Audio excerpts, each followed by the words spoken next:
Serberys Raiders. Let's open these bad boys up and see what we're working with. Wait a second, they're all empty. What the heck? Well, I've actually built these guys and broke one. The antenna for this guy should probably be straight. These guys are armed with archeo revolvers, galvanic rifles, and power swords. They're scouts that use long distance and their mechanical mounts to help give them the edge in battle. These guys have some of my absolute favorite designs, and I've really been putting them off simply because I want to do them justice.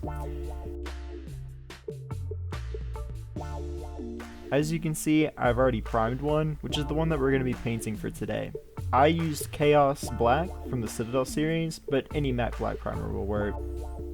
We're going to start with a base coat of Abaddon Black, so when we need to go back and fix mistakes, it's easier in the future.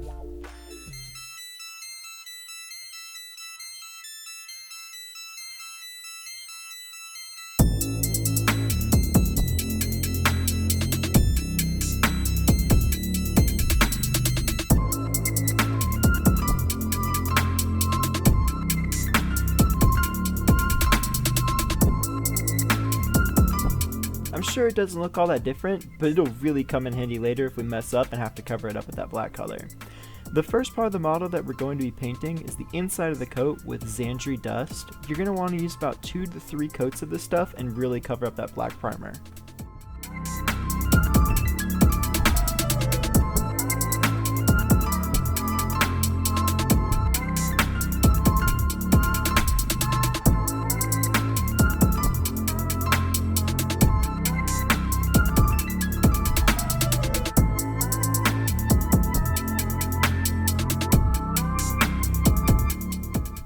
The Xandri dust really just gives the undercloak a nice color to go with that red that we'll soon put on.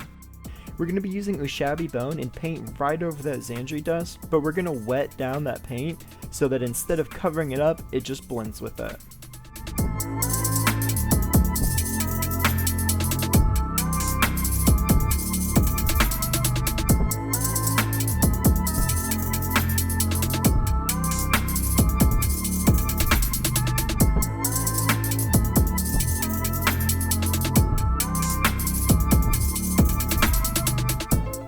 I definitely did better on the one side, not the other. But this method helps eliminate brushstrokes and helps not cover up the Xandri and almost blends them together. Next, it's time to paint probably most of the mini, which is going to be the Rider's coat using Mephiston Red.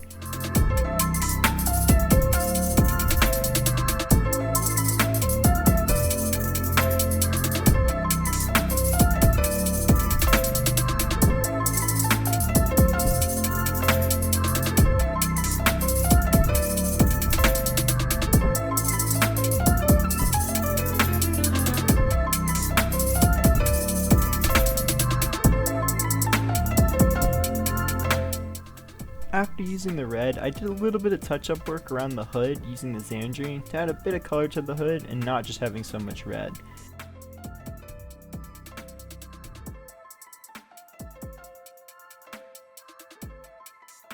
With the Crone Red, we're going to start painting the horse. This color will be used on all the armored parts.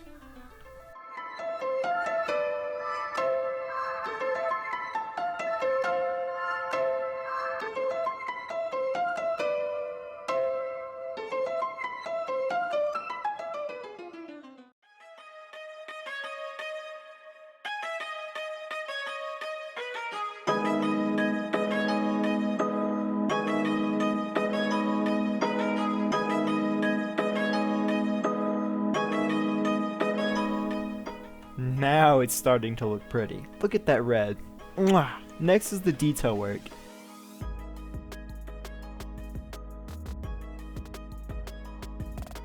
This Eshin Gray will be used to highlight any areas of the black part of the horse. This is really up to choice.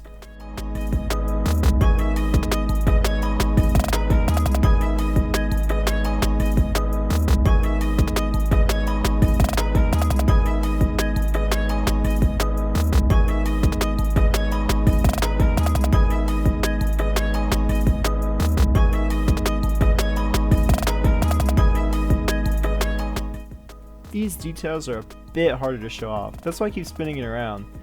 The most noticeable is the one on the horse's back leg. You don't have to detail like this, but I think it adds a nice touch. Next we'll be painting the soldier's backpack, the pouches on the back of the horse, the holsters, and the gun itself using Rhinox hide.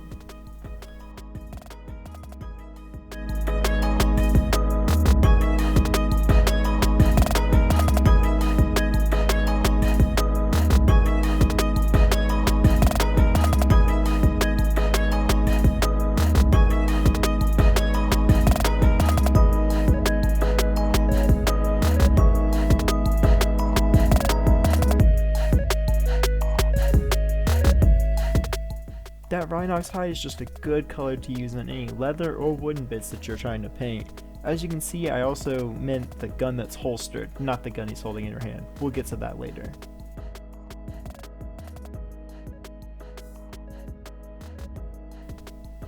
Now it's time for the metal parts. Using Leadbelcher we can get a darker kind of color, like a steel. I use this for the horse more so than the rider.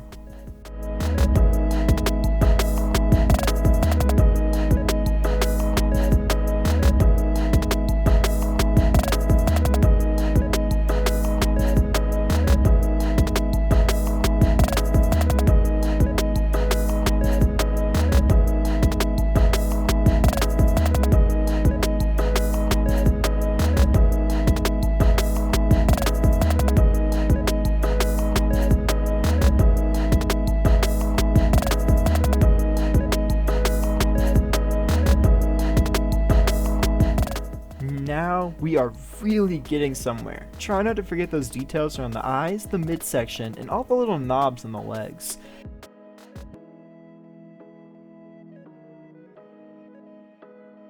Getting back to the rider, we're going to be using Ironbreaker. It's more bright than Leadbelcher and gives a nice contrast between the rider and the horse.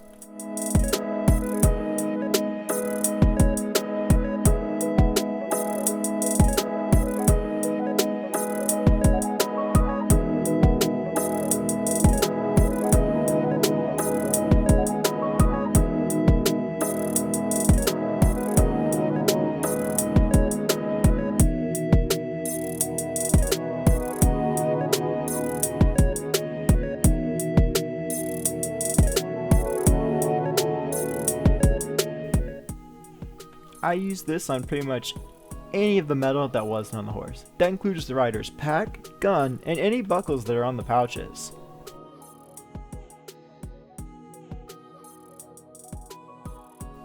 Don't forget to close your paints, like I did here. Anyways, Fulgurite Copper. We'll be using this for those nice bronze accents.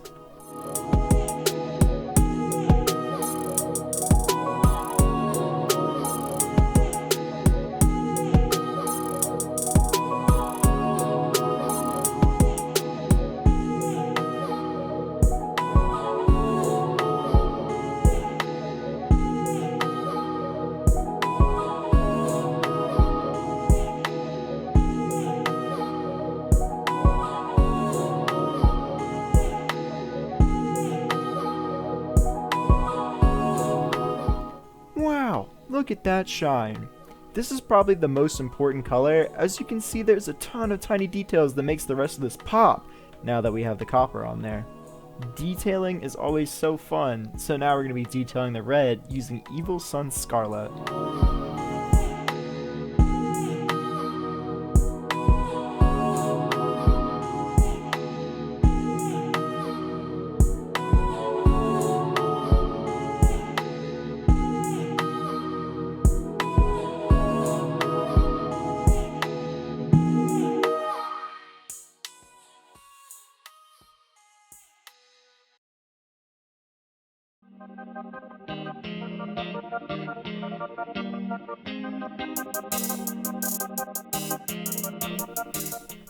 I detailed on the red on the sharp edge of the hood, any raised bits on the clothes and the scarf.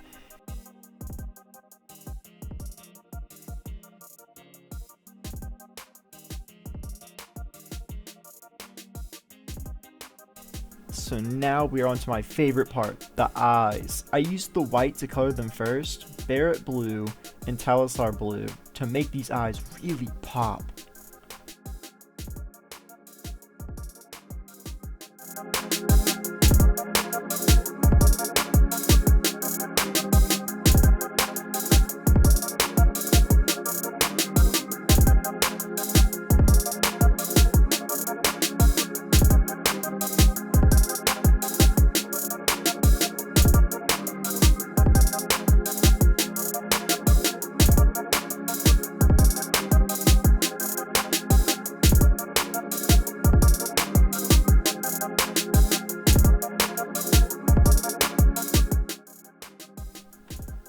I mean, look at those eyes.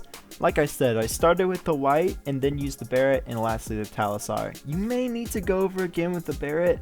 We are getting to the end of this with our shades. First, we're going to use Null Oil, and this makes the metal look greasy and dirty, but it's not required if you like keeping your stuff a little bit cleaner.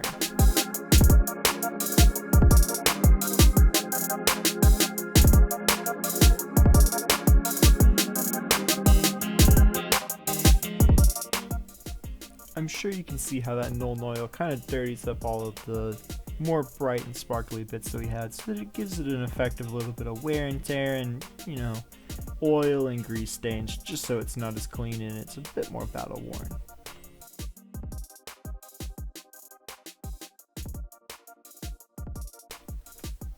Lastly, we're using Reikland Flesh Shade and Rhinox Hide again. These two are specifically for the seal on that back holster.